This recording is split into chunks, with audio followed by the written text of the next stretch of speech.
I found a bottle on the beach 3 weeks after his funeral, corked, sealed, sitting in the sand like it had been waiting for me specifically. And when I finally opened it, what fell into my hands wasn't paper at all. It was something he wrote 2 years before he died, something he never mailed, never told me about, something that changed the entire meaning of every wave that ever touched that shore.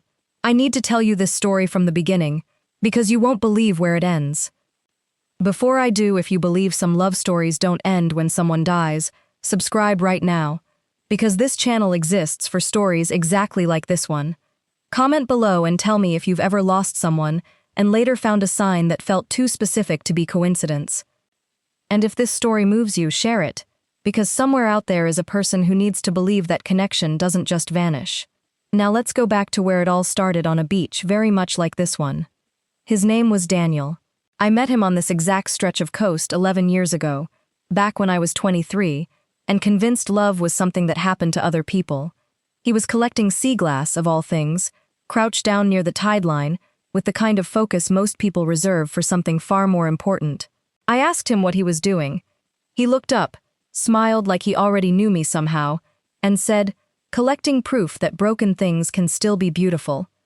I didn't know it then, but that sentence would end up meaning more to me than almost anything else he ever said.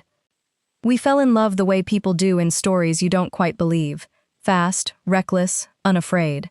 We spent 4 years building a life around this coastline, same beach for anniversaries, same lighthouse in the background of almost every photo we ever took together. He used to joke that the ocean was the only thing that had known us longer than we'd known each other, and in some strange way, he was right. But love stories like this one rarely stay simple, and ours didn't either. 3 years in, Daniel got sick. Not the dramatic, sudden kind you see in movies, the slow kind, the kind that takes 18 months to steal someone from you one piece at a time. I watched him lose weight, lose strength, lose the ability to walk our beach without stopping to catch his breath. And through all of it, he never once let go of that strange ritual with the sea glass. Near the end, when he couldn't make it down to the water himself, he'd ask me to bring him pieces so he could hold them in his hospital bed, turning them over in his fingers like they contained some kind of secret only he understood. He died on a Tuesday in October. Gray sky, flat sea, no dramatic storm, no poetic final moment, just quiet. And then absence.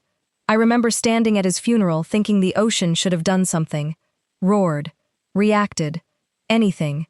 Instead, it just kept moving the same way it always had, completely indifferent to the fact that my entire world had just ended. For weeks after, I couldn't go near that beach. Every wave felt like a reminder of everything I'd lost. Every sound of water against sand felt like it was mocking the silence Daniel left behind. My sister begged me to get out of the house. My friends stopped mentioning his name around me, because grief had made me impossible to be near. I understood. I didn't recognize myself either.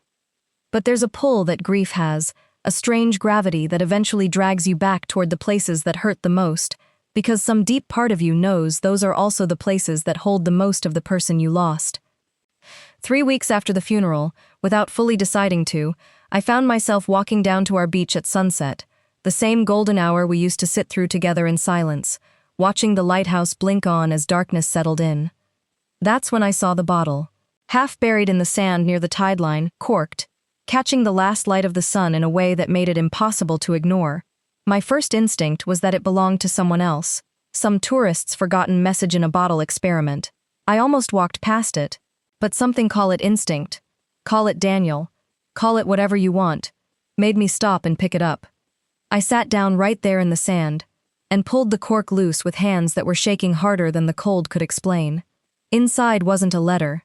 It was a folded piece of sea glass wrapped in paper, and on that paper, in handwriting I would recognize anywhere in the world, were the words, "If you're reading this, it means I finally worked up the courage to leave it here, which means I'm terrified, which means this matters more than almost anything I've ever done." I froze, because Daniel had been gone for 3 weeks, but the ink on that paper wasn't fresh. It wasn't new. This letter had clearly been sitting in that bottle for a long time.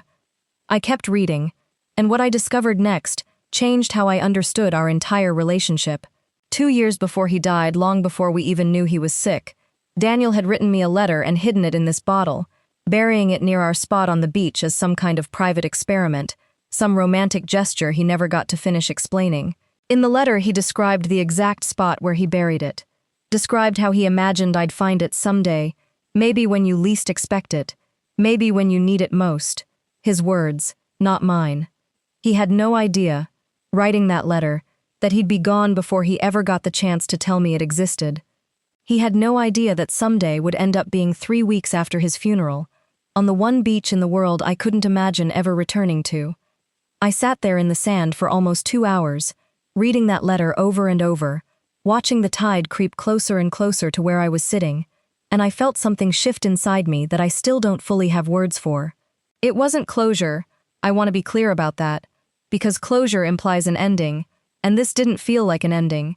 It felt like Daniel had found a way to reach across a distance I thought was permanent and impossible, and remind me that some connections don't just stop when someone stops breathing. The letter went on. He wrote about the sea glass, about how each piece we ever found together represented something broken, that the ocean had reshaped into something worth keeping. He wrote, "I think that's what we are too. Two broken people, the tide brought together, and slowly smoothed into something better." And then, near the very end, he wrote something that I don't think I'll ever fully recover from. "If you're reading this, and I'm not there beside you anymore, please know that every wave that ever touches this shore carries a piece of every moment we shared here. The ocean doesn't lose anything. It just keeps bringing things back, eventually, to where they belong." I didn't know, sitting in that hospital room, holding sea glass with him during his final weeks, that he had already written those words 2 years earlier, as if some part of him had known, long before either of us understood what was coming, that he needed to leave me something the ocean itself could deliver when the time was right. After that day, I started going back to that beach regularly, not out of grief anymore, but out of something closer to ritual. I began collecting sea glass the way he used to, understanding now, in a way I never had before, exactly what he meant about broken things becoming beautiful. I'd sit at sunset, watch the same lighthouse blink to life against the darkening sky, and I'd feel him there, in a way that logic can't fully explain, but grief somehow makes room for. Months later, I met an elderly fisherman who'd worked that stretch of coast for decades. When I told him the story of the bottle, he nodded slowly and said something I still think about constantly. He said, "The ocean has a memory longer than ours. It holds on to things until the right person is ready to receive them." I don't know if that's science or superstition, but I know it's the truest thing anyone said to me that entire year. I want to be honest with you about something, because I think it matters. I still don't believe finding that bottle was some supernatural miracle. I think, more likely, ocean currents and tides did something unpredictable, and timing did the rest. But I also believe, and this is the part that matters more, that love doesn't need supernatural explanations to feel meaningful. Sometimes the most powerful thing isn't the mystery of how something happened. It's the fact that it happened exactly when you needed it most. If you're watching this and you've lost someone whose absence still catches you off guard in quiet moments, someone whose voice you'd give anything to hear, one more time, I want you to hear this clearly.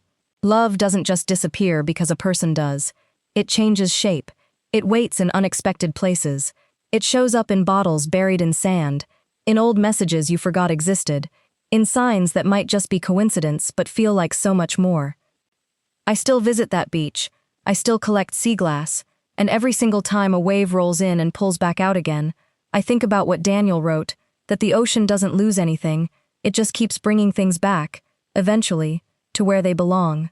I don't know if I believe that literally, but I believe it enough to keep showing up at that shoreline, waiting to see what the tide decides to hand me next.